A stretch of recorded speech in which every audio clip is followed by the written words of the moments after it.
Again, we return to Jimmy Allen and his air adventures. The young pilot and his chum, Speed Robertson, are on the field at Tokay, ready to begin their stunt flying for the movies. Mr. Stewart, director of the picture, has explained to Jimmy and Speed what he desires in the way of air action for some of the first scenes that will be filmed. Nails Ballou, tough ex-war pilot and soldier of fortune, is also on the Tokay field, in charge of flying for another air picture. Reginald Ramsey, famous English ace, who is to work with Speed and Jimmy, arrives and is introduced by Mr. Stewart. Upon meeting Ballou, the Englishman recalls having met Nails before, but Ballou emphatically denies a former acquaintanceship. It is late in the afternoon. Jimmy is up in the air getting accustomed to some of the combat planes which will be used in the picture. Speed is standing in front of the canvas hangar talking to Ramsey. Well, how do you find your quarters, Mr. Ramsey? Excellent, most excellent, Mr. Robertson. I'm very comfortable. Well, our living conditions aren't what might be called the best, but I guess we can get by. It is infinitely superior to during the war, old boy. Yeah, I'll say so. Hey, Mr. Stewart was telling me that you flew combat nearly 3 years. Brother, that's a long time. There weren't many men who stayed at it that long and lived to tell it. Well, I wasn't in actual combat all of that time. I spent a goodly portion in hospitals. A few crack-ups, huh? Yes, and a few bullets, too. But tell me, I understand that you were over there yourself for a long time. My length of service there couldn't be compared to yours. I spent a couple of months with a French outfit and then headed up my own American squadron afterwards. As you probably know, the first American squadrons to operate from England didn't get over until the latter part of 42. I know that only too well. And it was a happy day when you did arrive. Yeah, well, I can understand that. Hey, tell me, where was your outfit located? Up until the spring of 1943, I was operating from a base near London. I was shot down in June, managed to escape and get back with the middle of summer, and finished up at a little field near Ipswich. Oh, Ipswich, huh? Mm-hmm. Hey, you know, we're certainly going to have to get together and talk over some of those times.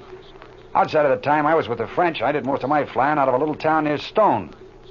I kept a diary of those days, you know. I can tell you just what happened on practically every flight I made. Well, now, that's remarkable. I, too, kept a diary. We will have a most interesting time comparing our experiences. Perhaps we've flown escort on the same mission, eh? Yeah, you know, I'll bet we have. Were you flying Spitz? Yes. What did you employ? Well, I was in the Thunderbolt outfit most of the time, P-47s. A fine ship, the 47. Tell me, what kind of an insignia did your squadron have? Every American ship I ever met had some kind of a device painted on the side. Yeah, well, our squadron insignia was an Indian head with one feather. Why, of course, I recalled an insignia, but there seemed to be a great many planes with the same device. Oh, yeah. Well, my squadron was in the 3rd Pursuit Group, which was composed of 4 squadrons. All of them had Indian heads, but the difference was that one squadron had an Indian head with a full headdress, you see.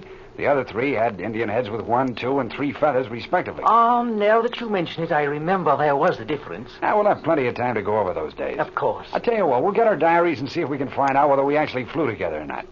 Hey, I've called a meeting of all the pilots here on the field, and I'm going to explain what'll be required.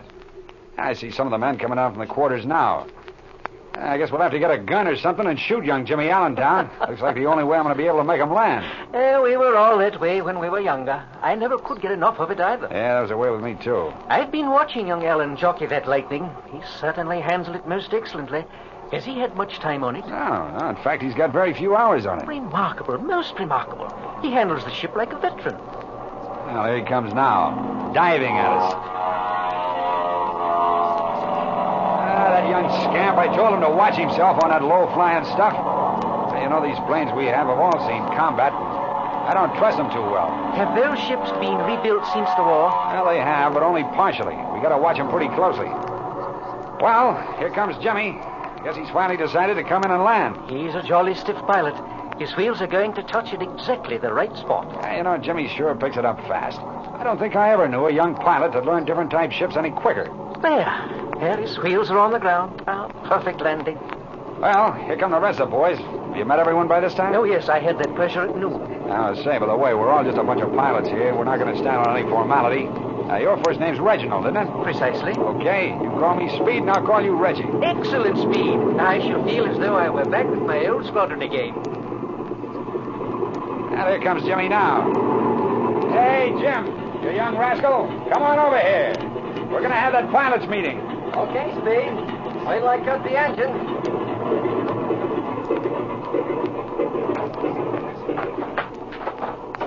Oh, boy, that 38's a sweet airplane, Speed.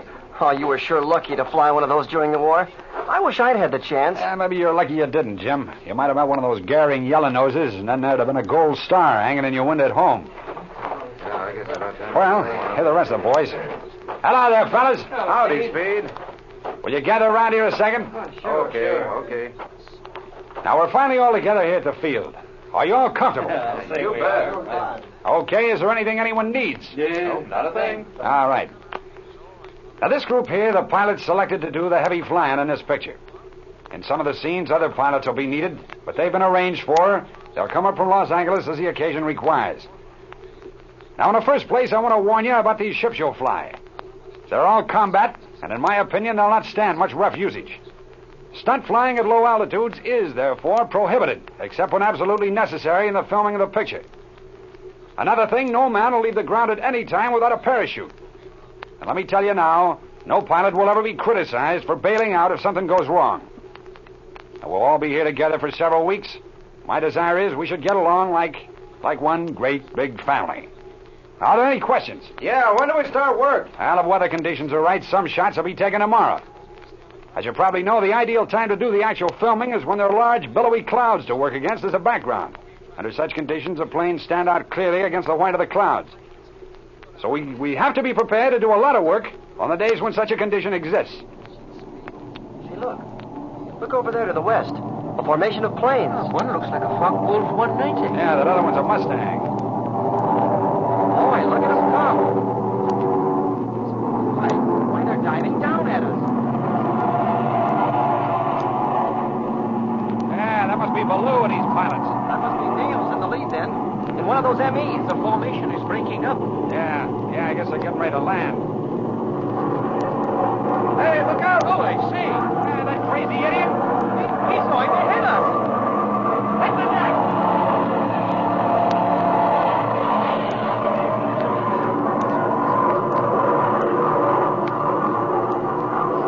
Boy, I was flat on the ground, and I don't think he missed me more than a foot. Bloody fool. Ah, that idiot. Boy, that'll be enough of that. Who was it? It was Ballou, all right. I saw the marking on the ship. Well, I'll soon put a stop to that. I'll have a few words to say to Ballou when he gets on the ground. Take it from me, if he ever pulls that trick again, something's going to happen. Why, look at the rest of the ships. They're pulling the same kind of stuff. It is reminiscent of the war. Yeah, we all used to pull that stuff every time we came back from a mission. But there's no sense in being a darn fool all your life. Oh, look over there. Look at that fellow in the 47. You see him go down the side of that hill and through that gully? Yeah, if he doesn't watch out, somebody will be sweeping him up in pieces. You said Ballou, Speed. That was the gentleman I met this morning with Mr. Milligan? Yeah, he's in the car with Milligan. I'm sure I've met him before, but I can't quite recall where. After all, one meets so many people while fighting a war. Well, I understand Ballou's been almost everywhere. I guess you could easily have run into him and forgotten about it. I don't know, that face of his is not one you forget easily. Well, looks as though those boys have finally decided to get back on the ground and live a while. Now, boys, we got a couple of hours of daylight left. We might as well put it to good advantage. For one thing, we've all got to become accustomed to each other in the air so that we can fly good formations. Now, you, Jim, you'll take one of the older ships, and I'll go along riding double. I want to devote all my time to seeing how you boys look from the air. Ramsey, you'll fly an ME, and the rest of you will take Mustangs. At what altitude shall we assemble, Speed? Oh, about 12,000 feet. Why not take off in formation? Nah, Jim. There's too much difference in the speed of the ships, and the boys haven't flown together enough yet. Ramsey will lead the formation of fighters with the 51s following behind. I'll do the directing from this thing Jimmy will be flying. After you practice formation flying for about a half hour, I want to see Ramsey and Jimmy do some combating. Very good, Speed. Of course, the ME will have a good advantage over this crate of Jimmy's, but we've got to do some practicing. One of the big scenes in the picture is a huge fight between the hero of the story flying a Lightning and a German Messerschmitt. All right, now let's get to the ships. Okay, here we go.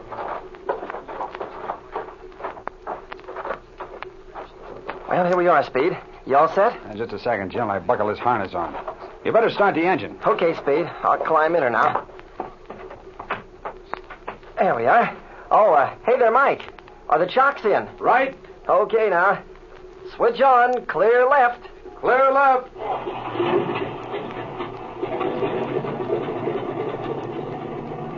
Clear right.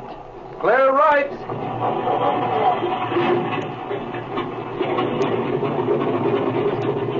Okay, Speed. I believe we're all set. Let's get going. The engine's been warmed up already. All right, kid. Turn it loose.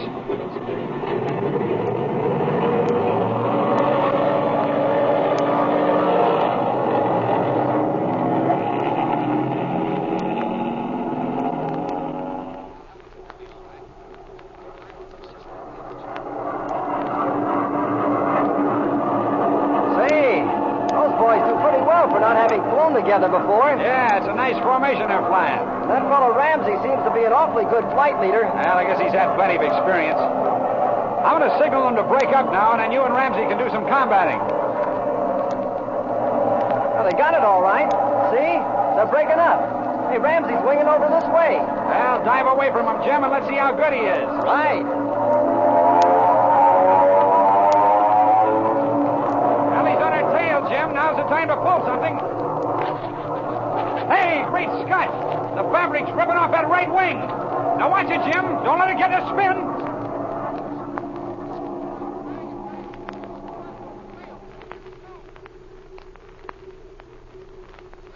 It looks as though Speed is right in his opinion of the planes they're flying. Don't miss the next air adventure of Jimmy Allen.